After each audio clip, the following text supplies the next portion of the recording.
Chen Na terlihat tak percaya, berkata, "Tidak mungkin, Shen Yuan, kau bercandakan." Shen Yuan menegaskan ia serius, lalu bertanya mengapa, apakah Chen Na tidak mau bekerja untuknya. Shen Yuan melanjutkan, setelah kafe dibuka, ia akan membayar Chen Na 12.000 yuan per bulan ditambah bonus. Jika Chen Na bekerja selama 3 bulan, ia akan memberinya mobil seharga 200.000 yuan, karena mobil Chen Na sekarang sudah agak tua, waktunya ganti yang baru. Chen Na dalam hati menghitung, tanpa tekanan target, hanya kerja 3 bulan sudah dapat mobil. Itu membuat pendapatannya lebih dari 300.000 yuan setahun. Chen Na tiba-tiba curiga, tunggu sebentar. Shen Yuan, jangan-jangan kau mau menjadikanku simpanan. Chen Na berkata, Shen Yuan, kau tidak perlu melakukan ini hanya demi aku. Ia melanjutkan, meskipun tawaran ini terdengar menggiurkan, ia tidak ingin menjadi burung dalam sangkar, apalagi sebagai orang ketiga. Shen Yuan segera menanggapi, jangan berpikir terlalu jauh. Aku hanya ingin membuka jaringan kafe, dan toko pertama adalah proyek percontohan, jadi hubungan kita murni antara bos dan karyawan. Chen Na menjawab, oh begitu. Biar aku mempertimbangkannya dulu. Tiba-tiba, Min Hui mengirim pesan kepada Shen Yuan. Fang Huimin bertanya apakah Shen Yuan ada waktu malam itu, dan jika ada, ia mengajaknya minum minuman dingin. Shen Yuan dalam hati berpikir, minuman dingin. Huimin segitu butuhnya. Shen Yuan membalas chat kepada Min Hui, mengatakan bahwa minum boleh, tapi frekuensinya harus sedikit dikendalikan. Shen Yuan kemudian berkata kepada Nona Chen bahwa ia ada urusan dan harus pergi dulu, memintanya untuk segera memberitahu setelah ia memutuskan. Singkat waktu, Shen Yuan tiba di Hotel Grand Ridge, kamar 808. Min Hui langsung memeluk Shen Yuan begitu ia masuk, berseru, Shen Yuan, aku kangen kamu. Shen Yuan menjawab, Hui Mei, aku juga. Min Hui tiba-tiba berkata, tunggu. Shen Yuan, ada bau parfum wanita lain di tubuhmu. Shen Yuan mencium bau badannya sendiri, kaget membatin, hah, tidak mungkin. Ia lalu berpikir, jangan-jangan karena ia naik mobil Chen Na, parfumnya jadi menempel padanya. Sambil mendorong Shen Yuan, Min Hui menuntut, katakan apa kau diam-diam menemui wanita lain. Shen Yuan langsung memeluk Min Hui dan menjawab, mana mungkin. Aku hanya punya kamu. Shen Yuan melanjutkan, ia tadi pergi ke dealer 4S untuk mengurus dokumen mobil, mungkin dari sana ada bau parfum cewek lain yang menempel. Ia menambahkan, Min Hui tahu kan, pramuniaga wanita di dealer 4S selalu memakai parfum yang kuat. Min Hui berkata, baiklah, tapi kalau lain kali kau bertemu wanita lain, beritahu aku sebelumnya. Dan juga, jaga jarak dengan pramuniaga itu, mengerti? Shen Yuan menjawab, tentu saja. Shen Yuan dalam hati berpikir ini bukan soal setia atau tidak, tugas dari sistem adalah menghabiskan uang untuk berbagai wanita agar mendapat cashback. Ia tidak bisa hanya terpaku pada satu orang. Min Hui berkata, baiklah, aku pergi mandi dulu. Shen Yuan langsung menghentikan Min Hui, mengatakan, mandinya nanti saja. Min Hui menahan erangan karena langsung dipeluk dan dicium Shen Yuan, berkata, kalau aku tidak mandi, masih ada. Pakaian Min Hui sudah tergeletak di lantai. Shen Yuan berkata, aku suka baumu kalau tidak mandi. Min Hui menjawab, kalau begitu, kita sama Shen Yuan, sebenarnya aku juga suka aromamu. Shen Yuan sambil membaringkan Min Hui, membatin, sial, bukankah itu seharusnya kata-kataku. Hui Mei, kau benar-benar membakar gairahku. Min Hui mengerang, Yuan, dengan lembut, tangan Shen Yuan melingkari dan menggenggam pinggang Min Hui, semakin mempererat pelukan mereka dalam suasana intim. Min Hui sambil menahan erangan, berkata, Shen Yuan aku sangat menyukaimu. 2 jam kemudian, Min Hua berkata, Shen Yuan, aku masih ingin lagi. Shen Yuan menjawab, biar aku mandi dulu. Aku banyak berkeringat, tubuhku lengket dan tidak nyaman. Shen Yuan dalam hati berpikir bahwa keinginan Min Hui jauh lebih besar dari Zhou Wanting. Dia sih puas, tapi Shen Yuan sendiri hampir terkuras abis. Shen Yuan tiba-tiba teringat, tunggu, kenapa olahraga ini bisa meningkatkan tingkat kesukaan Min Hui begitu besar. Malam sebelumnya naik ke 86, hari ini 2 kali langsung 90. Sistem kemudian mendeteksi bahwa host telah mendapatkan seseorang dengan tingkat kesukaan di atas 90. Hadiah tahap pun diberikan, 1 kupon lotre senilai 1 juta yuan, 1 kredit belanja 1 juta yuan, dan 1 kemampuan tanpa perasaan. Shen Yuan terkejut, lotre 1 juta yuan. Ini akan mempermudah menjelaskan dari mana uangku berasal, dan bisa digunakan untuk melunasi utang keluargaku. Ia lalu melihat hadiah berikutnya, kemampuan tanpa perasaan. Ia bertanya-tanya, tunggu, kemampuan tanpa perasaan. Hadiah seperti ini ada, berarti kedepannya, aku bisa menguasai segalanya. Shen Yuan membatin, maaf, Min Hui, tapi sekarang aku akan bangkit. Mulai sekarang, Bukan kau yang mengendalikanku, tapi aku yang mengendalikanmu. Shen Yuan mengaktifkan kemampuan yang baru ia dapatkan, yaitu kemampuan tanpa perasaan. Shen Yuan merasakan, hebat, aku bisa merasakan energi luar biasa di antara kedua kakiku. Ia melanjutkan, hadiah karena mendapatkan tingkat kesukaan 90 dari seorang wanita benar-benar luar biasa. Shen Yuan berpikir sepertinya sistem memberikan hadiah berdasarkan apa yang paling ia butuhkan. Namun, untuk mencapai 90 kesukaan, Li Xiao memang sudah lebih dari 60, tapi untuk menyamakannya dengan Min Hui masih jauh sekali. Shen Yuan juga memikirkan Chen Lian, gadis bertubuh tinggi dengan stocking hitam, yang juga sudah melewati 60. Sepertinya ia harus bergerak pelan-pelan. Ia bertanya-tanya kapan gadis berikutnya dengan tingkat kesukaan lebih dari 90 akan muncul, dan hadiah apa yang akan terbuka nanti. Ia memutuskan melupakan dulu itu, yang terpenting sekarang adalah mencoba kemampuan X yang diberikan sistem. Shen Yuan memanggil, Min Hui. Min Hui menjawab, kenapa, Shen Yuan? Bukankah kau mau mandi? Shen Yuan berkata, tidak, aku berubah pikiran. Shen Yuan berkata, ayo, lakukan seperti ini. Min Hui bergumam, Shen Yuan, kenapa rasanya sedikit berbeda dari sebelumnya? Sementara itu, di sisi lain, Chen Na sedang curhat dengan temannya melalui telepon. Chen Na bercerita kepada Qian Qian, ada seorang pria yang menawarkan 300.000 yuan untuk membantunya membuka toko, dan berkata bahwa jika ia bekerja selama 3 bulan, dia akan memberinya mobil seharga 200.000 yuan. Ia bertanya pendapat Qian Qian apakah dia mencoba menjadikannya simpanan, namun ia sempat ragu melanjutkan perkataannya. Qian Qian menduga, Nana, jangan-jangan kau bertemu penipu. Chen Na menjawab tidak mungkin, ia sudah beberapa kali bertemu dengan pria itu, dan dia bahkan membeli mobil darinya terakhir kali. Qian Qian bertanya berapa umurnya, karena setahunya pelanggan mobil Chen Na kebanyakan pria parubaya. Chen Na menjawab, dia baru 21 tahun. Qian Qian terkejut, masih muda tapi sudah mengendarai mobil mewah. Apa dia tampan? Chen Na menjawab lumayan tampan.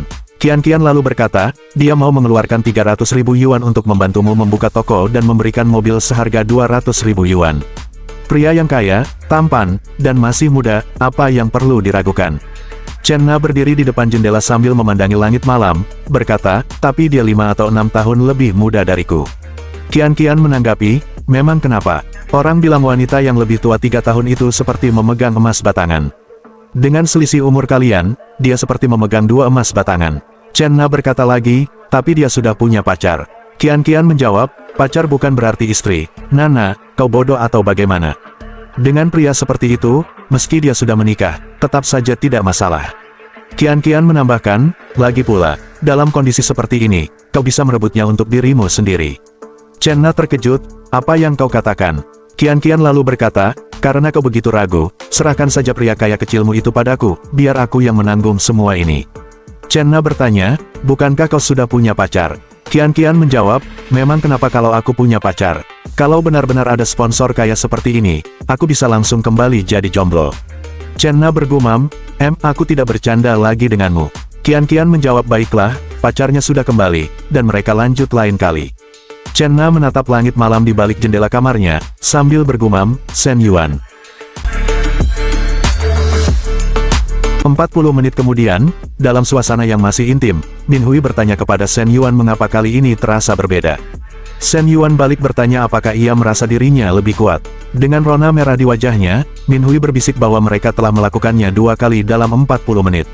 Mendengar itu, Shen Yuan tersenyum nakal, bertanya apakah Min Hui suka dan ingin melakukannya sekali lagi. Min Hui terkejut dengan stamina Shen Yuan, bertanya dengan suara terengah-engah apakah ia masih sanggup. Alih-alih menjawab, Shen Yuan tersenyum dan menariknya lebih dekat. Ia teringat bahwa Min Hui belajar menari dan mengusulkan agar kali ini Min Hui yang memimpin. Min Hui terperanjat, ia tidak tahu caranya dan belum pernah melakukannya. Shen Yuan meyakinkan bahwa pengalaman bisa didapat dari latihan. Min Hui hanya bisa menahan napasnya, bergumam pelan. Sambil tersipu malu dan memukul pelan bahu Shen Yuan, Min Hui berkata, dasar jahat. Keesokan harinya, Min Hui sudah kembali ke kampus. Sementara itu, Shen Yuan masih bersantai di atas ranjang, berpikir bisa tidur lebih lama karena tidak ada kelas pagi itu. Namun, saat hendak terlelap, ia teringat hadiah lotre dari sistem. Ia memutuskan untuk memeriksanya sekarang juga. Matanya melebar saat menyadari bahwa ke-6 nomor merah dan nomor biru terakhir, semuanya cocok. Dengan napas tertahan, ia membaca jumlahnya, astaga, 6,8 juta yuan. Sebuah senyuman haru merekah di wajahnya. Ia membatin bahwa ia harus segera memberitahu ayah dan ibunya yang sudah terlalu lama hidup susah sejak keluarga mereka bangkrut. Tanpa membuang waktu, Shen Yuan bergegas pulang. Begitu ia masuk, ia berseru dengan suara lantang, "Bu, aku pulang." Ibunya menyambutnya dengan teguran karena ia berteriak, khawatir mengganggu tetangga. Namun, Shen Yuan tidak menghiraukannya dan meminta ibunya memanggil ayah karena ia punya hal penting yang harus disampaikan. Ketika ayahnya datang dengan wajah khawatir, ia bertanya apakah Shen Yuan membuat masalah lagi. Shen Yuan buru-buru menenangkan mereka, berkata bahwa ia membawa kabar baik dan meminta mereka berdua untuk duduk. Setelah mereka duduk, Shen Yuan tidak bisa menahan kegembiraannya dan mengumumkan, "Kita kaya. Aku menang 6 juta yuan." Kedua orang tuanya menatapnya dengan bingung. Ibunya mengira ia terlalu stres, sementara ayahnya menyuruhnya fokus pada sekolah dan tidak melamun. Menyadari mereka tidak percaya, Shen Yuan mengambil ponselnya dan memperlihatkan kupon serta layar undian. "Ayah, lihat baik-baik dulu sebelum bicara," ucapnya penuh keyakinan. Ayahnya mulai mencocokkan nomor di kupon dan perlahan menyadari kebenarannya. Matanya melebar saat ia menoleh pada istrinya, "Sayang, kita benar-benar menang." Ibu Shen Yuan ikut terkejut dan berseru kegirangan, dan ayahnya menambahkan jumlahnya, sebanyak 6,8 juta yuan. Dalam suasana haru, Shen Yuan menjelaskan bahwa bahkan setelah dipotong pajak, mereka masih mendapatkan lebih dari 5 juta yuan. Uang ini bukan hanya bisa melunasi utang, tapi juga membuat kehidupan mereka jauh lebih baik. Ibunya langsung memeluknya dan menyarankan agar mereka makan di luar untuk merayakan kemenangan besar ini. Setelah meredakan euforia, Shen Yuan kembali berbicara. Ia berkata bahwa ia adalah mahasiswa tingkat 3 dan ingin mencoba berbisnis sendiri di luar untuk melatih diri. Ayahnya mengangguk bangga. Ia mendukung tekad Shen Yuan, mengatakan bahwa anak muda memang harus berani mencoba, dan karena ini uang Shen Yuan, ia sendiri yang harus mengaturnya. Namun, ayahnya menambahkan dengan nada bijaksana agar menyisihkan sebagian uang untuk jaga-jaga kalau nanti Shen Yuan mengalami kerugian. Shen Yuan menanggapi dengan tulus, berkata ia hanya akan mengambil 1 juta yuan, dan sisanya bisa orang tuanya gunakan sesuai kebutuhan. Ayah dan ibu Shen Yuan saling bertatapan, senyum bangga dan haru terpancar di wajah mereka. Ayahnya mengangguk setuju, dan ibunya menambahkan dengan mata berkaca-kaca, "Nak, lakukan yang kau mau. Kami mendukungmu." Zheng Xianyong memanggil Chen Na ke kantornya dengan nada mengancam. "Chen Na, kau pasti tahu kenapa aku memanggilmu ke sini, kan? Lihat baik-baik, ini hasil kerja pria yang kau pilih." Chen Na mencoba membela diri dengan tenang, menjelaskan bahwa ia sudah lama putus dengan pria itu dan tidak ada hubungannya lagi. Ia menyarankan Zheng Xianyong untuk menyelesaikan masalahnya sendiri. Zheng Xianyong tertawa sinis, "Chen Na, jangan begitu. Setiap masalah pasti ada penyebabnya. Kalau bukan karena kau, aku tidak mungkin dipukuli tanpa alasan." Ia membatin bahwa wanita ini licik dan ia harus memanfaatkan situasi ini untuk mendapatkannya. Chen Na membalas, bertanya apa hubungannya perkelahian mereka dengannya, apalagi ia sudah bilang punya janji tapi Zheng Xianyong tetap memaksanya duduk di samping. Marah dengan perlawanan Chen Na, Zheng Xianyong menaikkan taruhan. "Masih keras kepala, kemarin sore, kau meninggalkan posmu tanpa izin, membuat pelanggan di showroom tidak terlayani. Sebagai hukuman, kau dilarang menangani pelanggan sepanjang bulan ini." Zheng Xianyong menambahkan dengan nada meremehkan, "Kalau kau sudah memikirkannya matang-matang, baru cari aku lagi." Chen Na terkejut dan memprotes bahwa ia sudah meminta izin kemarin. Zheng Xianyong tertawa mengejek, "Hahaha, pertanyaan bagus. Kenapa memangnya?" Ia lalu mengingatkan Chen Na bahwa ia adalah manajer utama di toko ini, dan semua keputusan ada di tangannya. Chen Na menatapnya dengan marah, menahan amarah yang memuncak. Zheng Xianyong membatin, melarang Chen Na menangani pelanggan akan memotong komisinya secara drastis, hanya menyisakan gaji pokok 1.200 yuan yang tidak akan cukup untuk sewa rumah. Dengan amarah yang tidak terbendung, Chen Na membentak, "Jadi manajer biasa saja sudah sombong sekali. Ini cuma biasa, kalau perlu, aku berhenti saja." Zheng Xianyong mencoba menghentikannya, Chen Na, jangan pergi dulu. Pikirkan lagi baik-baik." Namun, Chen Na sudah bulat tekad. Ia memikirkan Shen Yuan, yang meskipun tidak tampak menonjol, mengerjakan sesuatu dengan tenang dan stabil.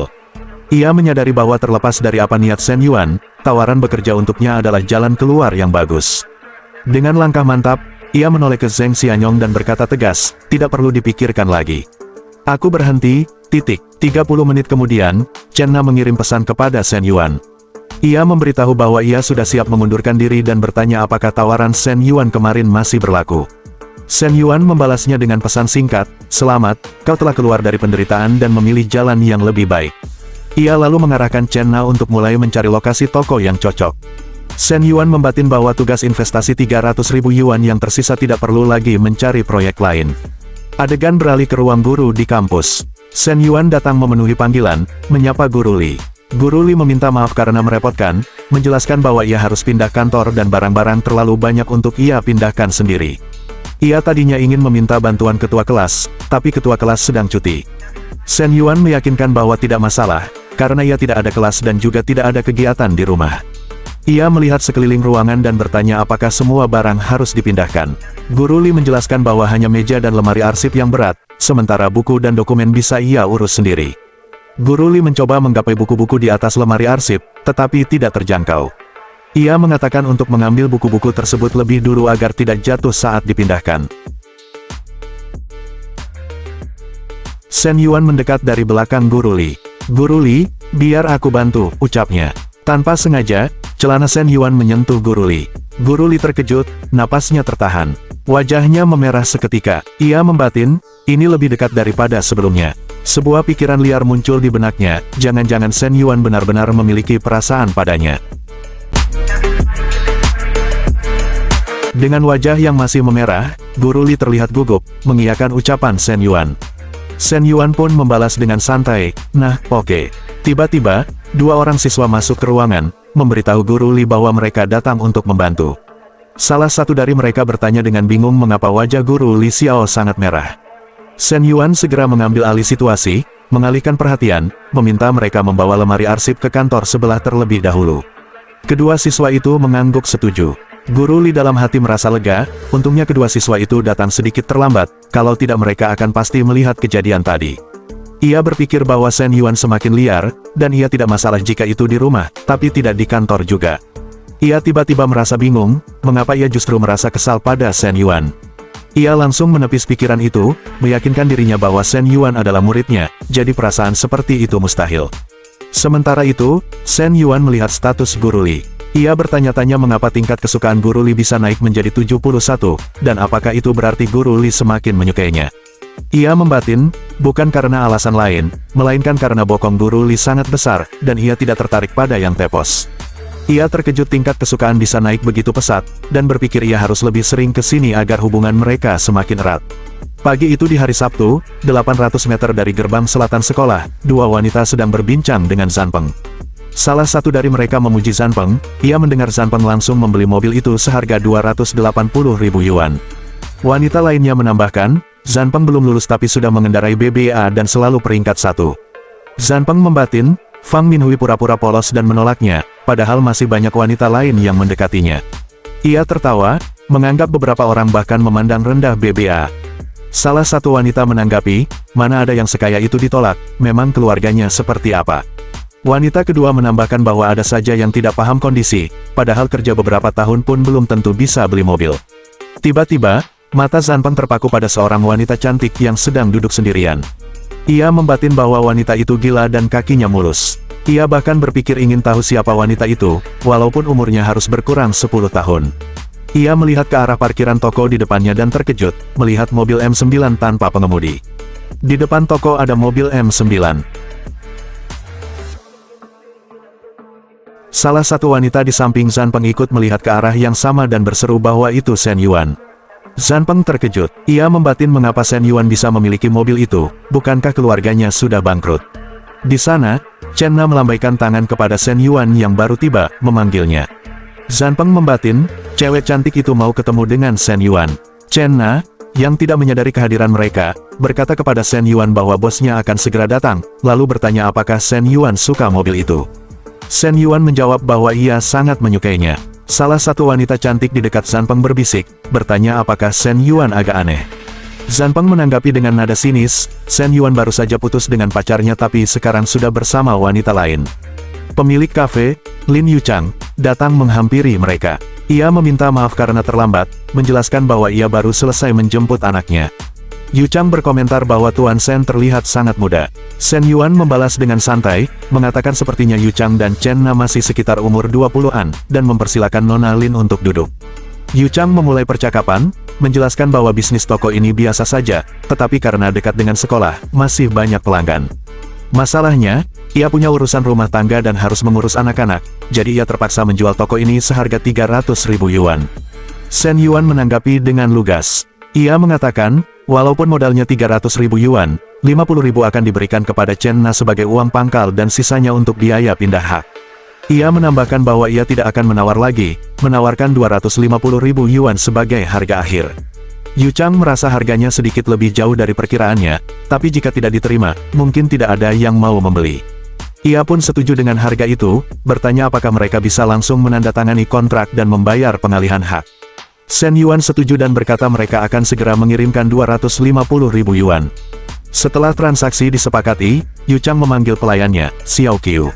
Ia memberitahu Xiao Qiu bahwa Tuan Shen sekarang adalah bos barunya dan ia bisa mengajaknya untuk membiasakan diri dengan situasi toko nanti. Xiao Qiu menyapa Shen Yuan dengan hormat. Shen Yuan lalu menjelaskan bahwa ia jarang datang ke toko, dan mulai sekarang, Chen Na yang akan bertanggung jawab atas semua hal di toko. Di sisi lain, salah satu wanita yang bersama Zhan Peng berbisik, terkejut mendengar transaksi 250.000 yuan baru saja terjadi. Wanita di sebelahnya menambahkan, belum lagi, Shen Yuan membelikan toko ini untuk cewek di sebelahnya. Zhan Peng hanya bisa terdiam, tidak bisa berkata-kata. Saat Yu Chang mengangkat telepon masuk, Chen Na melihat nama di layar ponsel Yu Chang. Yu Chang meminta maaf karena ada telepon masuk. Chen Na membatin bahwa sepertinya Nyonya Lin adalah istri dari Zheng Xianyong, orang yang bertengkar dengan Xie Haiji, bosnya di 4S Golden Center. Ia bertanya kepada Shen Yuan apakah itu hanya kebetulan. Shen Yuan dalam hati berpikir bahwa istri di rumahnya sudah cantik, tapi pria itu masih malu-malu berselingkuh. Ia membatin, kejamnya, aku, Shen Yuan, akan menjadi yang pertama melawannya. Chen Na berkata bahwa ia masih memiliki rekaman pelecehan dan ancaman dari Zheng Xianyong. Ia ingin kompensasi dan agar orang-orang di industri mobil tahu kelakuannya. Ia bertanya kepada Shen Yuan apakah sebaiknya ia memberitahu Nyonya Lin. Shen Yuan tidak setuju, menganggap itu tidak sopan. Chen Na bertanya alasannya. Shen Yuan menjelaskan, setelah rekaman itu viral, Zheng Xianyong pasti akan tahu siapa yang mengunggahnya. Ia khawatir Zheng Xianyong, seorang pria berusia 40-an yang kehilangan pekerjaan dan masih harus menafkahi istri serta anak-anaknya, mungkin akan melakukan sesuatu yang berbahaya kepada Chen Na. Shen Yuan memutuskan untuk menangani ini sendiri, menjamin bahwa Chen Na tidak akan terlibat. Chen Na mengucapkan terima kasih kepada Shen Yuan. Shen Yuan menjelaskan kepada Chen Na bahwa ia baru saja mentransfer 250.000 yuan kepada Nyonya Lin dan 50.000 yuan kepada Chen Na, di mana 24.000 yuan adalah gaji 2 bulan pertamanya dan sisanya untuk biaya operasional toko. Saat itu, sistem memberi notifikasi kepada Shen Yuan. Dengan selesainya tugas investasi awal dan kenaikan tingkat menjadi investor junior, ia menerima tugas baru, investasi 10 juta yuan untuk memperluas bisnis. Hadiahnya tidak main-main, yaitu 3 kali lipat uang kembali dari semua pendapatan, serta saham dari sebuah industri misterius. Shen Yuan merasa sangat senang, membatin bahwa sistem memberinya 10 juta untuk investasi tambahan, belum lagi saham dari industri lain, sungguh lumayan. Setelah semua urusan selesai, Yu Chang mengulurkan tangan untuk berjabat tangan dengan Shen Yuan. Ia mengucapkan terima kasih dan berharap mereka bisa bertemu lagi. Saat berjabat tangan, Shen Yuan membatin bahwa tangan Nona Lin lembut dan menggerakkan, bertanya-tanya apakah itu pesona menjadi seorang istri. Shen Yuan menjawab bahwa tentu saja, mereka akan bertemu lagi.